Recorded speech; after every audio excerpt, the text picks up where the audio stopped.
So, three of my favorite topics in gaming to talk about right now are first and foremost Metroid Prime 4 and everything surrounding the Metroid franchise, the Nintendo Switch 2 and the general topic and speculation and discussion around a next-gen Nintendo console, and then, of course, The Legend of Zelda Tears of the Kingdom. And while I've spent much time talking about the idea of Metroid Prime 4 releasing on a Switch 2, what I want to do today is actually flip the script a little bit and talk about the other game releasing on the Switch 2, which would be The Legend of Zelda Tears of the Kingdom. By the way, I want to give another quick shout out and huge thank you to everyone who helped me cross 20,000 subscribers on the channel over this past weekend. It took me a long time to do so, but man, it feels fantastic and I really appreciate you. And so naturally, I'm excited to see where I keep going and how the channel continues to grow. So if you're new to the channel and you like what I'm doing, then I hope you consider subscribing. So as we've discussed many times before, The Legend of Zelda Tears of the Kingdom does find itself in a pretty unique and precarious scenario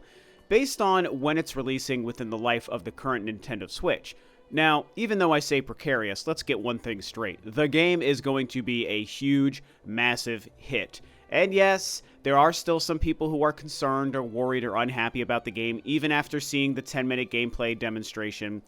And I get that, I've discussed it on my channel already, but I really don't think that it's going to hinder the game. Even people upset about the $70 price, which as I've also discussed, that's a touchy topic, and I understand it, and I also don't love it, but I'm also excited to buy my own copy of the game because I know it's going to be great.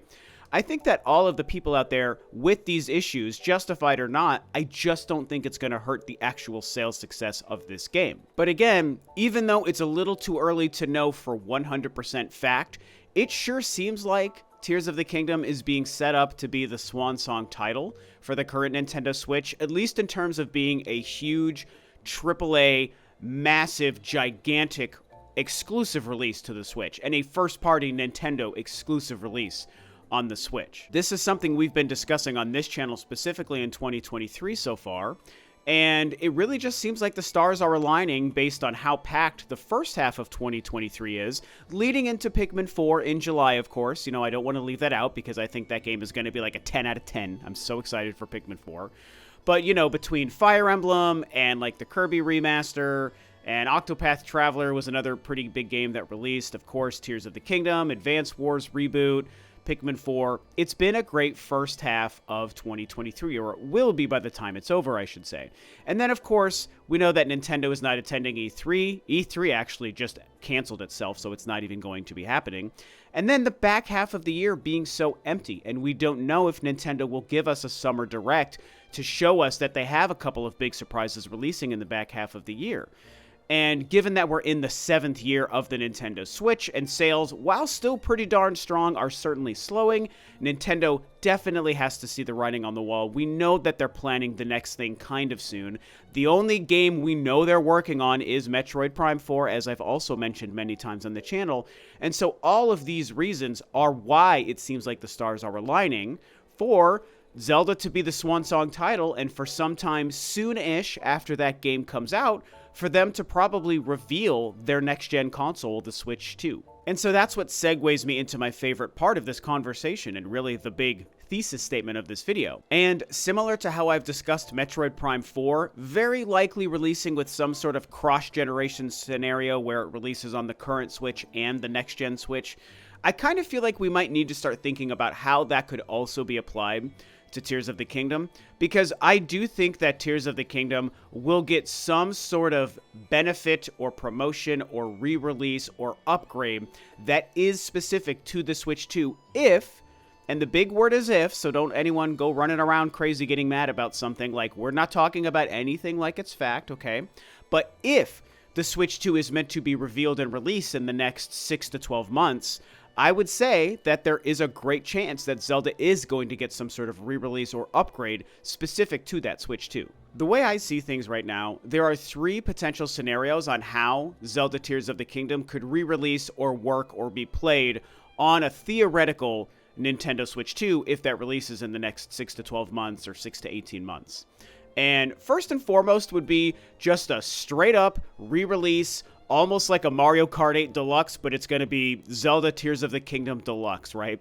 And I don't know if there's probably going to be DLC for this game, so if they package DLC or extra content, or give it just the slightest visual boost, something like that, maybe they re-release it on the Switch 2, which of course could be 6 to 12 months or so after it releases on the Switch, probably sometime in 2024, and they just sell it for another $60 or $70 price on the Switch 2. And the second option is probably the most simple and straightforward of all of the options, which would be if there's just simple, straight up backwards compatibility on the Nintendo Switch 2, and we can take our Switch cartridges or our digital purchases and plug those into the Switch 2 or download them to the Switch 2 and just play all of our regular Switch games on the Switch 2 with probably no graphical bump. Let's just say it's just a straight backwards compatibility.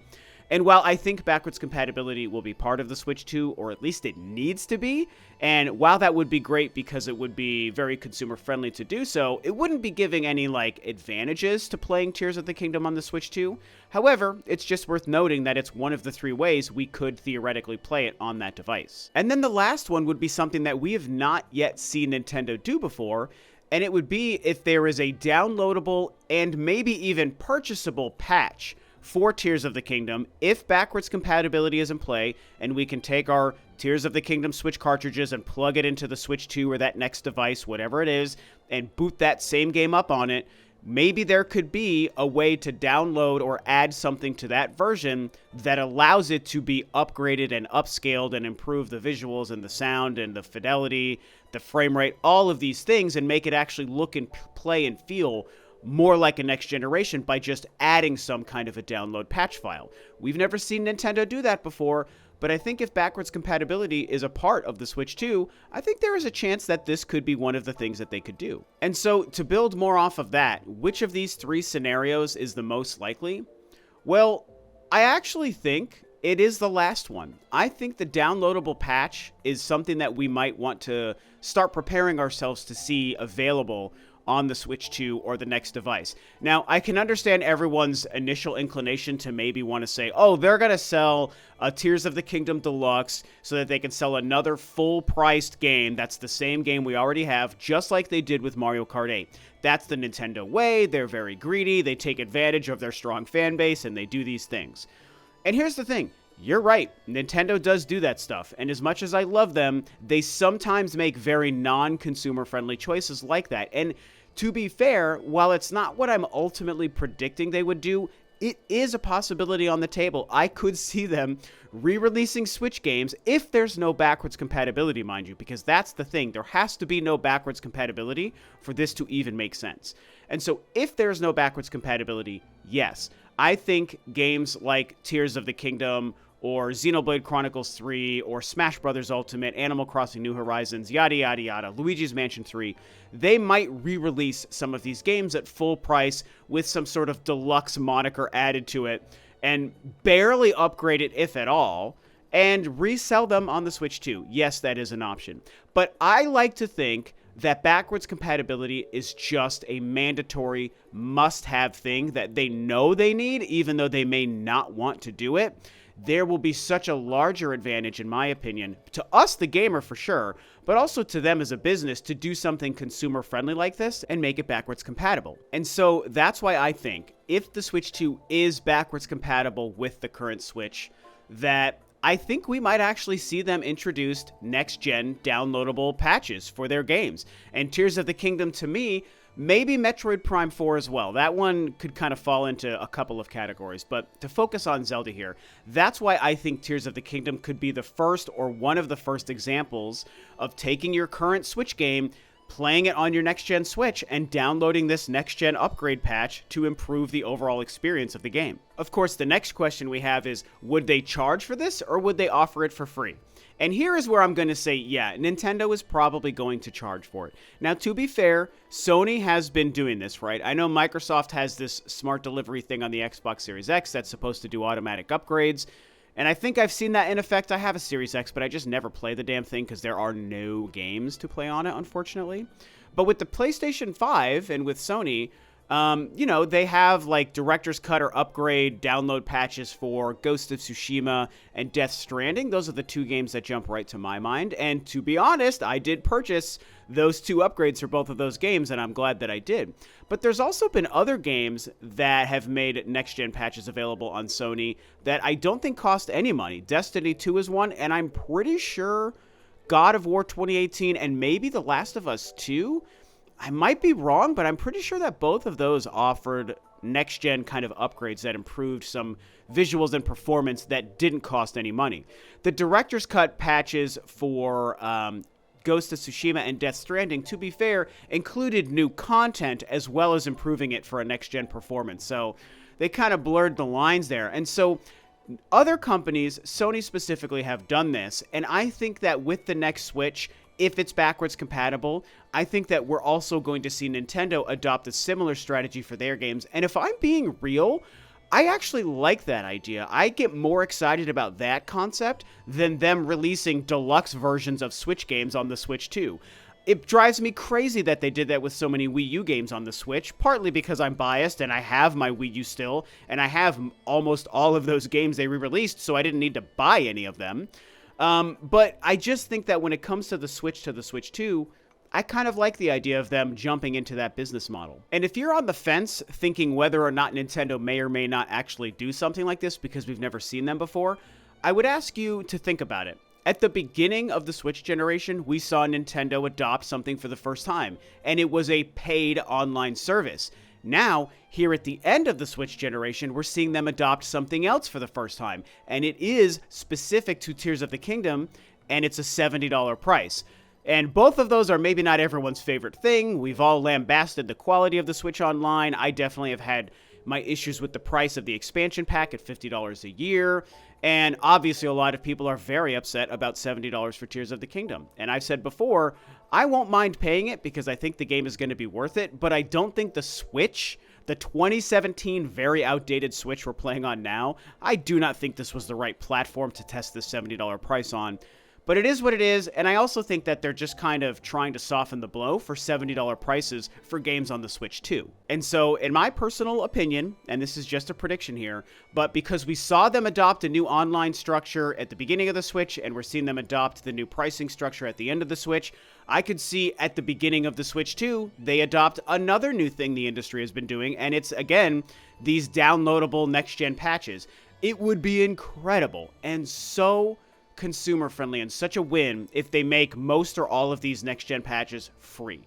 Just plug in Tears of the Kingdom, plug in Luigi's Mansion 3, plug in Metroid Prime 4, whatever game it is, and it's just going to be next gen upgraded. Pikmin 4, of course, could be one. And there you go. It's going to look and run better simply because you're playing it on the Switch 2. That would be great.